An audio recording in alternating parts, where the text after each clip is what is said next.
Now, up to last lecture, we have finished for our first chapter. Right? पहिला जो topic होता आपला sorry second जो topic होता ऍब्सॉर्प्शन ऑफ वॉटर तो आपला संपला होता. नंतर मागच्या लेक्चर मध्ये आपण एक पुढचा चॅप्टर सुरू केला होता ascent of sap. Correct?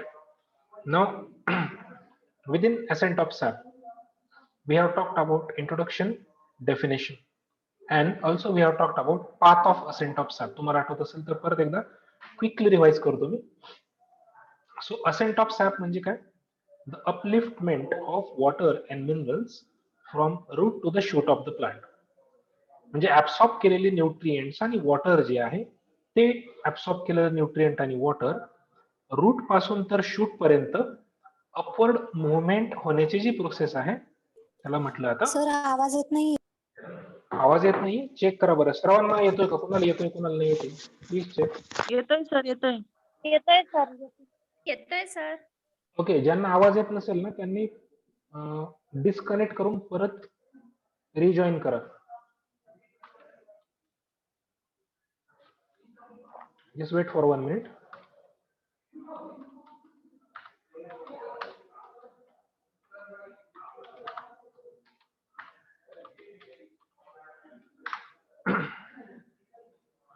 Okay, fine. So, ascent म्हणजे काय? Upward movement. बरोबर. तर रूट्स मध्ये असलेल्या वॉटर आणि मिनरल्स अपवर्ड मुवमेंट होते रूट कडून शूट कडे, त्याला म्हटलं जातं असेंट ऑफ सॅप. नंतर आपण लास्ट लेक्चर मध्ये दोन आस्पेक्ट स्टडी केले होते. म्हणजे आपण जे सुरुवात केली होती about the two aspect of this chapter.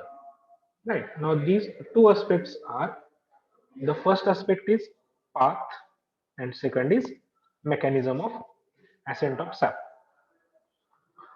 तर लास्ट लेक्चर मध्ये आपण पाथ डिस्कस केला होता.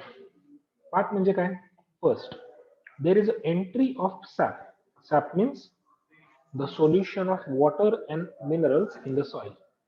Now those will enter into the root hairs by absorption.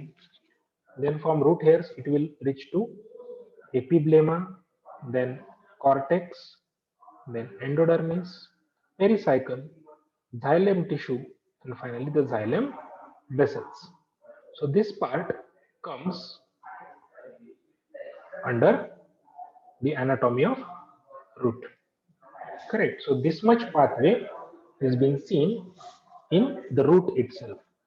Now from root it will be transported upward to the shoot system. Now, shoot means everything: stem, branches, leaves, etc. And from the shoot system, finally, it will be given to the leaves, xylem tissues of the leaves. And what will happen in the leaves? जेवढं use करायचं तेवढं use होईल आणि उरलेलं transpiration मध्ये उडून जाईल. तो चॅप्टर आपल्याला पुढे घ्यायचा आहे ट्रान्सपिरेशनचा. So this is the path of ascent of sap. हा पाथ ऍक्च्युअली आपण लास्ट लेक्चर मध्ये डिस्कस केला होता. Clear? So now let's start with today's topic, transpiration pull theory. आता जसं ऍब्सॉर्प्शनच्या वेगळ्या वेगळ्या थेरीज आहेत, इन द सेम वे ट्रान्सपिरेशनच्याही खूप साऱ्या थेरीज आहेत. रूट प्रेशर थेरी आहे, अजून बरेच काही काही थेरीज आहेत. पण आता जुन्या सिलेबस मध्ये 2-3 थेरीज होत्या. तुमच्या सिलेबस मध्ये एकच थेरी दिलेली आहे, ट्रान्सपिरेशन पुल थेरी. बाकीच्या थेरीज सिलेबस मध्ये नाहीये तुम्हाला. आता you got only single simple theory known as transpiration pull theory. आता बघा, ट्रान्सपिरेशन पुल आपण याच्यात पण पाहिलं, ऍब्सॉर्प्शन मध्ये पण पाहिलं होतं. आठवतं का तुम्हाला? सांगू शकेल का मला काय होतं बरं ट्रान्सपिरेशन पुल मध्ये?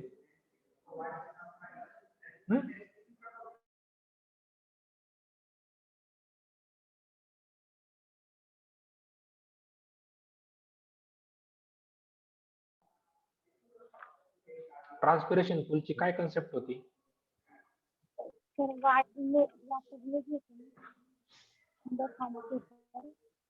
बरोबर. तर लिव्ज मध्ये जे ट्रान्सपिरेशन होतं तर मग तिथे थर्स्ट तयार होते. बरोबर. थर्स्ट म्हणजे काय? लिव्ज मध्ये ऍक्च्युअली पुलिंग फोर्स तयार होतो. बघा, मी तुम्हाला एक साधी गोष्ट सांगतो. मागे पण मी सांगितले, परत एकदा रिवाइज करतो आज सुद्धा. हे बघा, समजा असं कन्सिडर करा की हा तुमचं शूट सिस्टीम आहे, पूर्ण स्टेम आहे, बरोबर. थोडं जाड बारीक झालं, जाऊ द्या, काय फरक नाही पडत. पण समजा हे स्टेम आहे, तर इथे काय आहे, रूट खाली, इथं आहे स्टेम, आणि समजा इथं वरती आहेत लिव्स, बरोबर. तर वॉटर हे मुवमेंट कुठून कुठं होणार आहे, from root to the stem, from stem to leaves, बरोबर. ही आहे वॉटरची मुवमेंट. पण या वॉटर मुवमेंट होण्यासाठी किंवा असेंट अपवर्ड मुवमेंट होण्यासाठी जो फोर्स तयार होतो, तो ऍक्च्युली कुठं तयार होतो, इनसाइड द लिव्स. आता लिव्स मध्ये कुठला फोर्स तयार होतो, त्यालाच आपण म्हणतो ट्रान्सपिरेशन पुल. बघा, लिव्स मध्ये जो सक्शन फोर्स तयार होतो त्याला म्हटलं जातं ट्रान्सपिरेशन पुल. ट्रान्सपिरेशन पुल म्हणजे काय, लिव्स मध्ये वॉटर इव्हॅपरेट होतं in the form of water vapour, ज्याला आपण काय म्हणतो, ट्रान्सपिरेशन. मग बघा, लिव्सला जे पाणी पाहिजे ते लिव्स वॉटर कोणाकडून ऍब्सॉर्ब करतील, कोणाकडून घेणार, ते स्टेम कडून. स्टेम मधलं पाणी जर वर, राईट, म्हणजे थोडक्यात असं तुम्ही म्हणू शकता की ही एक स्ट्रॉ लाईक सिस्टीम आहे, बरोबर. तुम्हाला स्ट्रॉची सिस्टीम माहिती आहे सर्वांना, की समजा इथे स्ट्रॉ, इथं समजा ज्यूस आहे, इथे ज्यूस मध्ये स्ट्रॉ आहे, बरोबर, आणि वरती कोणीतरी तो ज्यूस वरती सक करतोय. म्हणजे काय, तो ज्यूस जर स्ट्रॉ मधून वरती ओढला जातो तर ऑफकोर्स तो पुलिंग फोर्स कुठपर्यंत जातो, या स्ट्रॉ मधून तुमच्या ज्यूस पर्यंत, खाली ग्लास पर्यंत, बरोबर ना. तसंच काहीसं मेकॅनिझम स्टेमच्या बाबतीत बघायला मिळते तुम्हाला. म्हणजे खरं तर लिव्स मधून हा पुलिंग फोर्स कुणापर्यंत पोहोचतो, स्टेम पर्यंत, आणि स्टेम मधून कुणापर्यंत जातो, रूट्स पर्यंत. आणि मी तुम्हाला मागेही सांगितलं होतं, it's a kind of capillary action, बरोबर. म्हणजे झायलेम टिश्यू जो आहे हे छोट्या छोट्या मायक्रो कॅपिलरीज आहेत, ज्यामधून पाणी वरती अपलिफ्ट केलं जातं किंवा वरती उचललं जातं, सरळ मराठीत सांगायचं तर, ठीक आहे. म्हणजे लिव्स मध्ये ऍक्च्युली डिमांड तयार होते, बरोबर. लिव्स कडे पाण्याची डिमांड असते, ते पाण्याची मागणी करतात, डिमांड, त्यांना हवं असतं पाणी. मग ते हवं असलेलं पाणी ते खेचून घेतात, कुणाकडनं, कोणाकडे खेचणार सांगा, स्टेम कडून. मग स्टेमला कमतरता झाली की स्टेम पण त्याला हवं असलेलं पाणी ते ओढून घेणार आहे, खेचणार आहे, कोणाकडून, रूट्स कडून, बरोबर. So in this way such transpiration pull is generated. Pull म्हणजे काय, ओढलं जातं, कशामुळं, ड्यू टू ट्रान्सपिरेशन, बरोबर. तर आता ट्रान्सपिरेशन पुल थेरी जी आहे त्याचे काही अझम्पशन्स आहेत. म्हणजे या ट्रान्सपिरेशन पुल थेरीला काहीतरी बेस पाहिजे ना, कशाच्या बेसिसवर हे चाललंय, बरोबर. तर त्याचे जे बेसेस आहेत ते कुठले, पहिला बेस आहे कोहेजन फोर्स. चला आता आपण थोडस आपलं थेरॉटिकल पार्ट, तुम्हाला हे समजलं का मी काय सांगितलं आतापर्यंत, तुम्हाला सांगा जरा सर्वांना.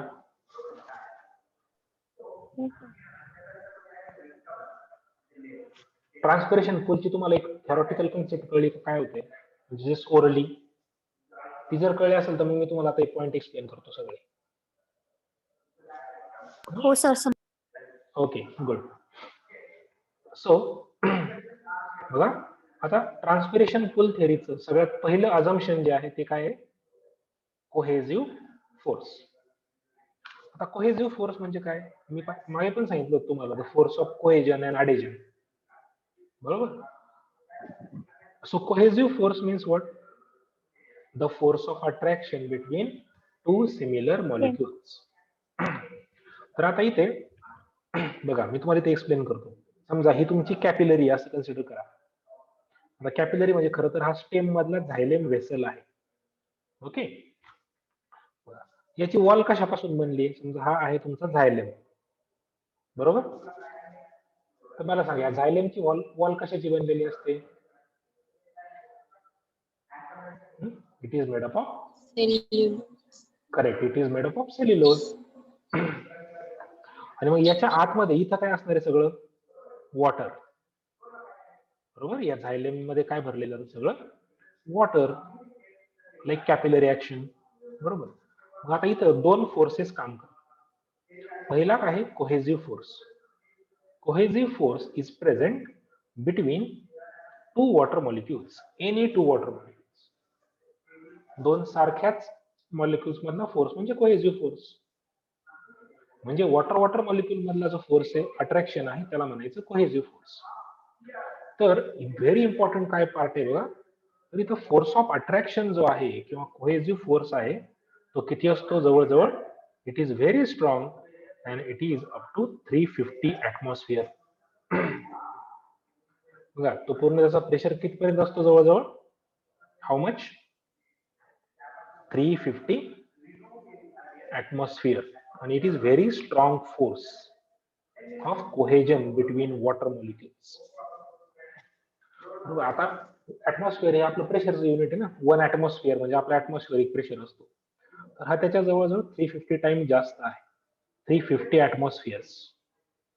आणि एवढा जो स्ट्रॉंग फोर्स आहे त्याच्यामुळं वॉटर कॉलम हा कंटिन्युअस राहतो. म्हणजे ह्या कॅपिलरी मध्ये किंवा ह्या झायलेम वेसल मध्ये वॉटर कॉलम कंटिन्युअस असतो. कंटिन्युअस म्हणजे काय, त्याच्यामध्ये कुठेही एअर गॅप असत नाही, ज्याच्यामध्ये कुठे एअरचे ब्लॉकेज होत नाही, कुठे बुडबुडे निघत नाही, बरोबर, कुठे एअर मुळे तो कॉलम ब्लॉक होत नाही, असं काही होणार नाही. And the water column is continuous. म्हणजे आपली पहिली डिमांड काय होती माहितीये का, की झायलेम मध्ये वॉटर कॉलम हा कंटिन्युअस पाहिजे, बरोबर. झायलेम मध्ये वॉटर कॉलम हा कंटिन्युअस पाहिजे. त्या वॉटर कॉलमला कंटिन्युअस ठेवण्यासाठी हेल्प कोण करतं, तर कोहेसिव्ह फोर्स. बघा तुम्ही अनुभव घेतला असेल कधीतरी, समजा एखादा पाईप असेल आणि त्याच्यामध्ये जर मध्ये एअर जर अटकली तर आपण पाहतो की पाण्याचा किंवा कुठलाही जो फ्लो असतो तो थांबतो ना, आपण त्याला मराठीत हवा धरली म्हणतो. म्हणजे एखाद्या ट्यूब मध्ये, नळीमध्ये जर कधी हवा धरली तर मग आपलं पाणी वगैरे पुढे जात नाही. तसंच काहीच स्टेम मध्ये पण होऊ शकतं, बरोबर. पण तसं होत नाही खरं तर. इथं झायलेम टिश्यूज मध्ये कुठलाही एअर गॅप नसतो आणि वॉटर कॉलम हा कंटिन्युअस असतो. का कंटिन्युअस असतो, कारण की ते वॉटर मॉलिक्युल्स एकमेकाला एवढे स्ट्रॉंगली धरून ठेवतात की तिथे एअरला ते एंट्रीज देतात. कळतंय का सर्वांना काय सांगतोय?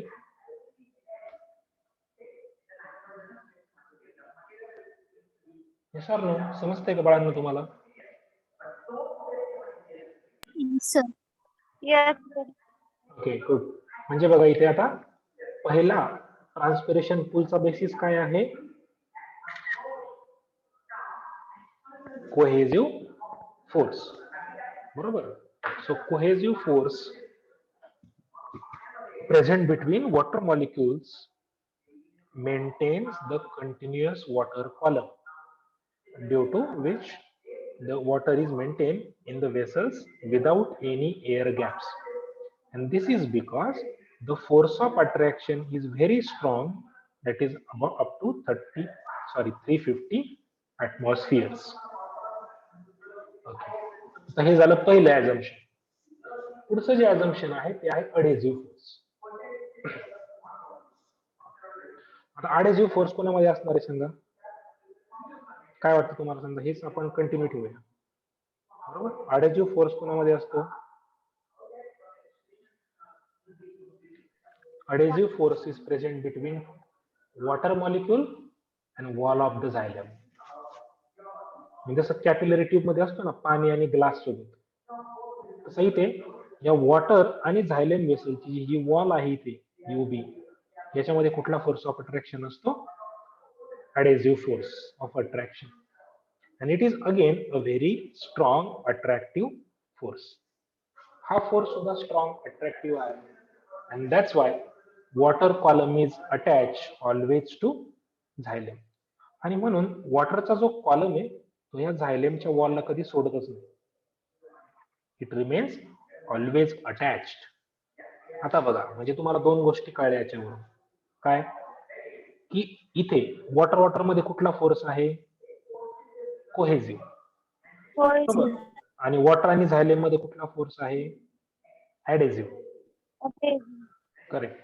आणि मग आता कोहेसिव्ह फोर्स आणि adhesive force both are involved in maintaining the continuity of water column inside the xylem. Are you getting my point? काय सांगतोय कळतंय का सर्वांना? Yes, sir. परत एकदा ऐका स्टेटमेंट काय सांगितलं मी.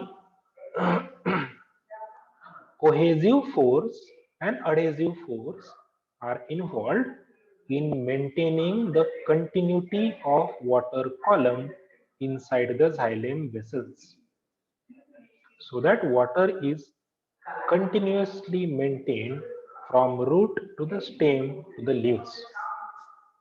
Okay, have you understood this?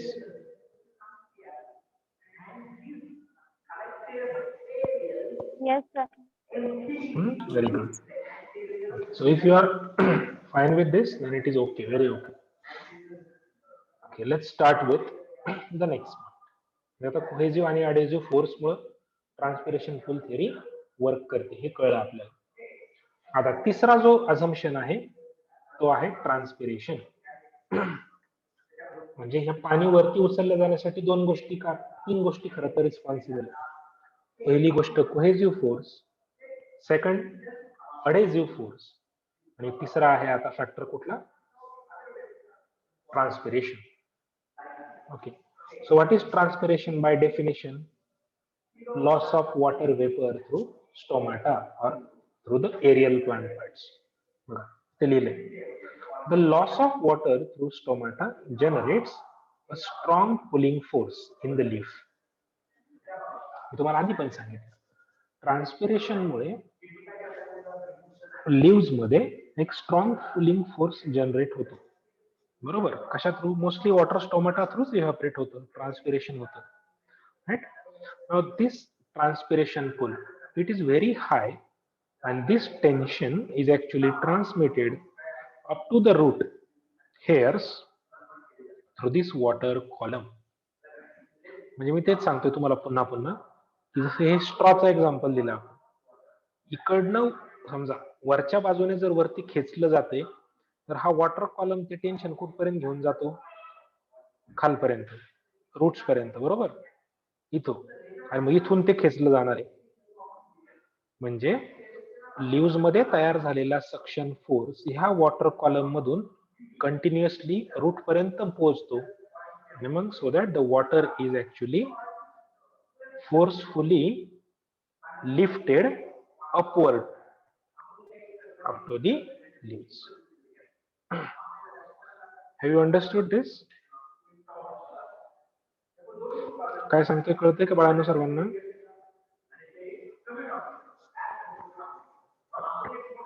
Sir. Okay.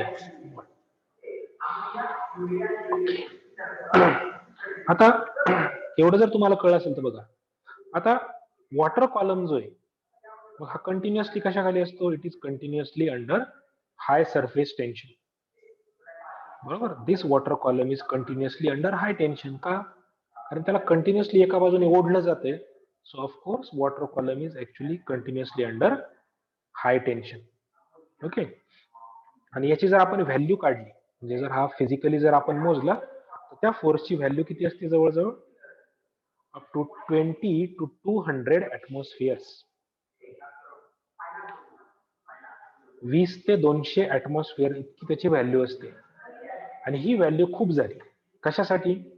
It is enough to lift the water and minerals to the any height of the plant. म्हणजे जवळजवळ 20 ऍटमॉस्फिअर ते 200 ऍटमॉस्फिअर पर्यंत जर तो पुलिंग फोर्स तयार होत असेल तर तो खूप सफिशियंट आहे पाणी वरती घेऊन जाण्यासाठी. कारण की बघा इथे ना आपल्याला प्लांटच्या हाईटचा पण विचार करावा लागतो. म्हणजे समजा एखादं छोटं रोपटं असेल, समजा आपण एखादं छोटं गवत घेतलं तर आपल्या घरापुढचं एखादं छोटं प्लांट बघा, समजा गवत आपण हरळ वगैरे घेतली तर हाईट किती असते हरळच्या प्लांटची? मॅक्झिमम अर्धा फूट जास्तीत जास्त. वरती कुठपर्यंत जाते? हार्डली एक अर्धा 1 फुटापर्यंत वरती वाढतात, त्याच्या पुढे वाढत पण नाही हरळ वरती. बरोबर? मग असं असेल. मग आता हे एक झाड विचार करा. दुसरं प्लांट घेऊ आपण निलगिरीचं, जे 30-35 फुटापर्यंत वरती वाढत जात.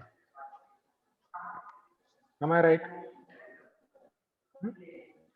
मग आता हरळीमध्ये जर पाणी वरती उचलायचं असेल तर फोर्स जास्त लागेल का कमी लागेल?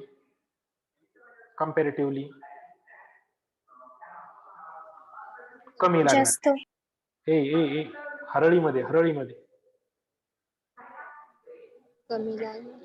कमी लागणार ना हाईटचा विचार केला तर निलगिरीच्या कंपॅरिझन मध्ये. बरोबर.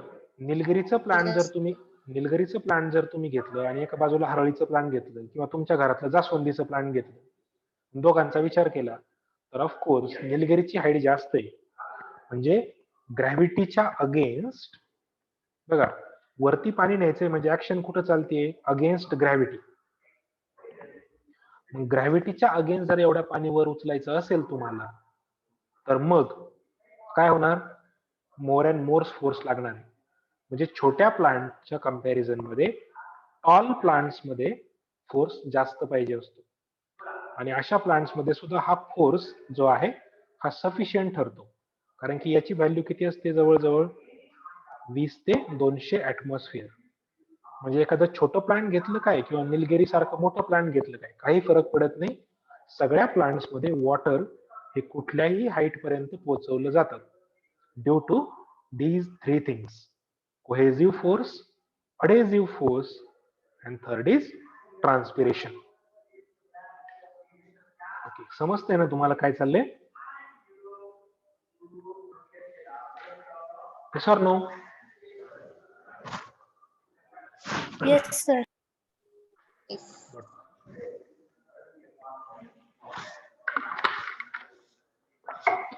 तर असं हे ऍक्च्युली तीन अझम्पन्स आहेत. कुठल्या?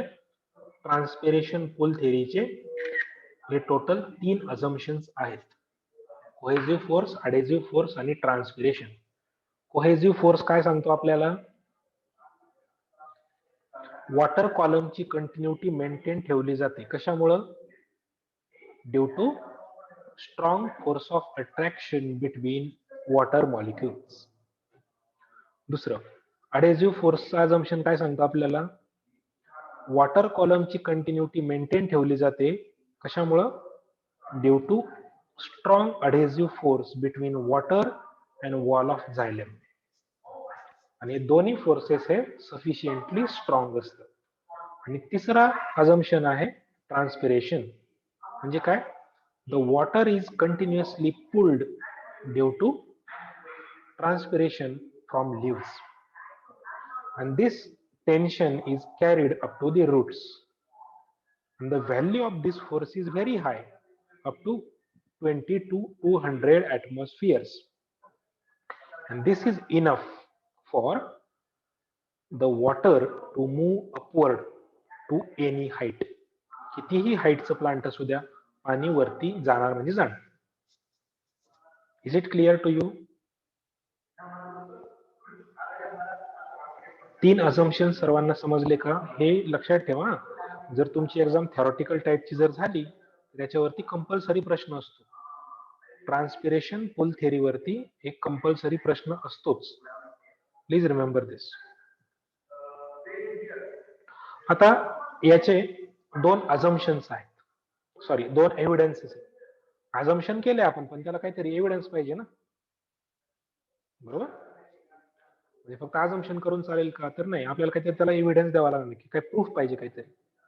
तर पहिला जो प्रूफ आहे तो आहे osmotic pressure of mesophyll cell is 20 atmosphere. म्हणजे लीव्हज मध्ये ज्या मेसोफिल सेल्स असतात त्याचा ऑस्मोटिक प्रेशर जर आपण मोजला तो किती असतो? जवळजवळ 20 ऍटमॉस्फिअर. आणि हा त्याच्या 10 टाइम्स हाईट वरती पाणी उचलू शकतो. म्हणजे मेसोफिल सेल्स लीव्हज मधल्या ज्या आहेत तिथे तयार झालेला जो ऑस्मोटिक प्रेशर आहे तो जवळजवळ 200 मीटर्स पर्यंत पाणी वरती उचलू शकतो. 200 मीटर म्हणजे किती झालं ते? जवळजवळ 500 ते 600 फुटापर्यंत. एवढी गरज पण नाही आपल्याला, कारण एवढं मोठं प्लांट कुठं नसतंच, बरोबर? सो आपलं प्लांट हार्डली सिकोया सारखं जर आपण टॉलेस्ट प्लांट घेतलं की ते 100-200 फुटापर्यंत वाढतं तरी सफिशियंट झालं आपल्याला. म्हणजे हा झाला पहिला एव्हिडन्स की लीव्हज मध्ये तयार झालेला 20 ऍटमॉस्फिअरचा ऑस्मोटिक प्रेशर हा सफिशियंट आहे to uplift the water up to 200 meters. आणि दुसरा एक महत्वाचा एव्हिडन्स आहे there is no requirement of metabolic energy. थोडी स्पेलिंग मिस्टेक झाली, ते करेक्ट करा. But there is no requirement of metabolic energy like ATP. इथं एटीपी सारख्या मेटाबॉलिक एनर्जीची गरज पडत नाही. म्हणजे इथे विनाकारण एनर्जी खर्च करून कुलिंग होणार आणि वॉटर ऍब्सॉर्ब करण्याची गरज नाही. ओके. आता जसे एव्हिडन्स आहेत ना, तसे ऑब्जेक्शन्स पण आहेत. ओके, म्हणजे जसे एव्हिडन्स सांगितले तसे ऑब्जेक्शन्स पण सांगितले. तर पहिलं जे ऑब्जेक्शन आहे ते आहे की टेम्परेचरचं काय.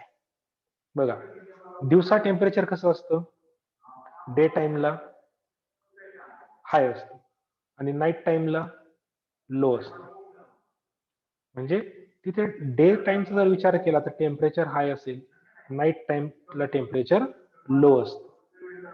आणि हे जे टेम्परेचर मधलं व्हेरिएशन आहे त्यामुळे वॉटरची व्हिस्कॉसिटी बदलते. आणि म्हणून तिथे एक ऑब्जेक्शन असं घेतलं गेलं की एअर बबल्स तयार होतील झायलेम वेसल्स मध्ये. म्हणजे या थेरीला एक ऑब्जेक्शन पण पडलं की तिथे एअर बबल्स तयार होतील. कशामुळं? Due to variation in temperature during day time and night time. बरोबर. याला नंतर एक हे पण काढलंय, त्याला बायपास पण काढलंय, लगेच त्याचा आन्सर पण मिळालं त्या ऑब्जेक्शनचं. काय? that the tension up to 200 atmosphere dissolves the air bubbles quickly. म्हणजे जरी एअर बबल तयार झाले तरी जे 200 ऍटमॉस्फिअर पर्यंत जे टेन्शन जे तयार होतं, फोर्स जो तयार होतो, त्याच्यामुळे एअर बबल्स हे डिझॉल्व्ह होतात. म्हणजे हे निकाली निघलं. बरोबर. पुढचं, जर समजा ऍब्सॉर्प्शन पेक्षा जर ट्रान्सपिरेशनचा रेट जर जास्त असला तर असं म्हटलं गेलंय की तिथे कॅव्हिटेशन तयार होतं. कॅव्हिटेशन म्हणजे एअर गॅप्स तयार होते. काय सांगितलं? पहिलं ऑब्जेक्शन काय होतं? टेम्परेचरमुळे एअर बबल येतील. त्याचा प्रश्न मिटला. काय प्रश्न आहे त्याचा? म्हणजे आन्सर काय दिला आपण? 200 ऍटमॉस्फिअरचा जो फोर्स तयार होतो that will dissolve the bubbles. Okay. आता दुसरं ऑब्जेक्शन काय बघा. सेकंड ऑब्जेक्शन आहे कॅव्हिटेशन. कॅव्हिटेशन म्हणजे air gaps due to high transpiration rate. म्हणजे समजा ऍब्सॉर्प्शन कमी आहे, ट्रान्सपिरेशन जास्त आहे, तरी पण एअर गॅप तयार होतील. ओके. आणि मग वेसल्स काय होतील? ब्लॉक. करेक्ट. आता वेसल जर ब्लॉक होणार असतील मग काय होणार? तर याला एक ऑप्शन असं दिलं that adjacent capillaries continue to translocate the water. म्हणजे स्टेम मध्ये काय एकच झायलेमची कॅपिलरी का? सांगा. वेसल एकच आहे का तिथे? नाही. तिथे हंड्रेड्स ऑफ वेसल अशा साइड बाय साइड असतात. बरोबर ना? समजा असं कन्सिडर करा की इथे एअर बबल आला. ओके. समजा इथं या वेसल मध्ये असा एअर बबल आला. पण एका वेसल मध्ये एअर बबल आल्यामुळं ऍब्सॉर्प्शन किंवा ट्रान्सपोर्ट थांबेल का? नाही थांबणार. का? तर ते पाणी कुठून जाते? शेजारच्या कॅपिलरी मधून तर जाणारच आहे वरती. बरोबर. म्हणजे though one of the capillary is blocked doesn't mean that whole ascent of sap is blocked. Why? Because there are nearby capillaries which will help the water to move on. आणि जेव्हा बघा आता हे एअर गॅप रात्रीच्या वेळी निघून पण जातात. कशामुळं? कारण की रात्री ट्रान्सपिरेशन होत नाही. बरोबर. लाईट नसला की स्टोमाटा बंद होणार आणि ट्रान्सपिरेशन होणार नाही. बरोबर. आणि ट्रान्सपिरेशन डिक्रीज झालं की कॅव्हिटेशनचा इफेक्ट हा मग टेम्पररी असतो. सो हे झाले त्या ऑब्जेक्शन्सला आन्सर्स. सो आता आपण काय घेतलं टोटल नीट बघा. पहिल्यापासून सांगतो तुम्हाला. ट्रान्सपिरेशन पूल थेरीमध्ये आपण कोहेसिव्ह फोर्स घेतला, अडेसिव्ह फोर्स घेतला, ट्रान्सपिरेशन घेतलं. हे 3 झाले अझम्पशन्स. या अझम्पशन साठी आपण 3 एव्हिडन्सेस दिले. Osmotic pressure is around 20 atmosphere and there is no requirement of metabolic energy. आणि नंतर या थेरीला 3 ऑब्जेक्शन्स आहेत. पहिलं ऑब्जेक्शन होतं टेम्परेचरच्या व्हेरिएशनमुळे तयार होणारे एअर बबल. दुसरं ऑब्जेक्शन काय होतं? ट्रान्सपिरेशन मुळे तयार होणारा एअर गॅप. बरोबर. तर या दोन्ही ऑब्जेक्शनला आपण क्लॅरिफाय केलं की हाय टेन्शन जे 200 ऍटमॉस्फिअर पर्यंत तयार होतं त्याच्यामुळे एअर बबल्स निघून जातात. कॅव्हिटेशनला काय सांगितलं आपण की near by capillary will continue the water to flow, right? So if one of the vessel is blocked doesn't mean all vessels are blocked, and that's why if one vessel is blocked, water will move from the nearby capillaries or vessels, and that's why cavitation is considered as a temporary effect, and when the transpiration decreases at night, this is going to resolve. So please tell me, have you understood assumptions, evidences, and objections?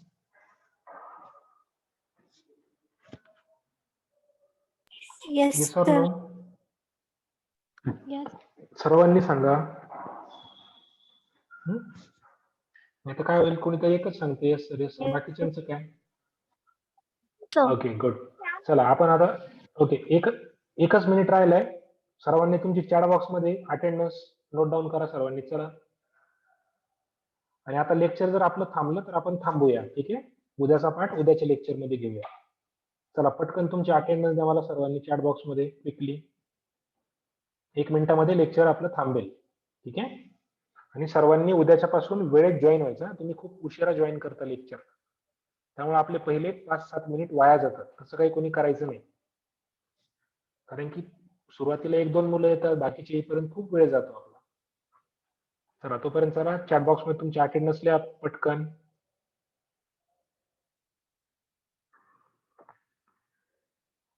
Good. एकच